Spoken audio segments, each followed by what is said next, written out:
Her lips were turning blue, and no one knew she was FBI. Snow slammed sideways across the frozen lake. Wind howled through dead trees. Agent Mariko lay half-buried in white. Undercover. Alone.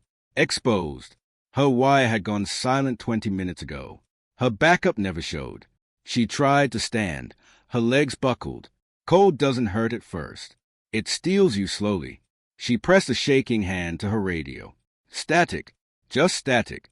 Not like this, she whispered, breath fogging thin air.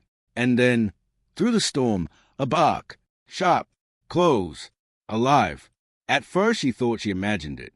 Hypothermia plays tricks. But the bark came again. Closer now. Urgent. Through the blur of white, a dark shape moved fast. A Belgian melanoid burst through the snow, nose down, locked on her scent. Behind him, a man in white camo, steady against the wind. "Agent Cole," he shouted. She tried to answer. Her jaw barely moved.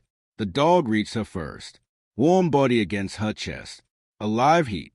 "Stay with me," the man said, dropping beside her. He moved with precision, checking pulse, wrapping thermofoil, clipping a tether to the K9's harness. "I've got you. You're not dying here." His voice wasn't loud. It was certain. She blinked, fighting the dark closing in. "Thought I was alone." "Not today," he said. The Navy SEAL had tracked her last known signal when the Bureau lost it. Off the books. No hesitation. The K9 pressed closer, breath warm against her frozen cheek. Somewhere above the storm, rotors began to thump. Rescue.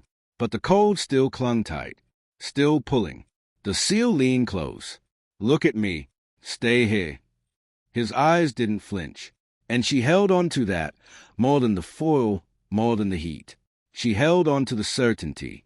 Later, inside the helicopter, wrapped in blankets and oxygen, she watched the storm fade beneath them. White turned to gray. Gray to distance. The K9 rested his head on her boot. Guarding. She met the SEAL's eyes. "Why'd you come?" she asked softly. He shrugged once. "Because someone had to." The truth hit harder than the cold ever did. Sometimes survival isn't strength. It's someone refusing to let you disappear. Her lips were blue when he found her. They weren't anymore.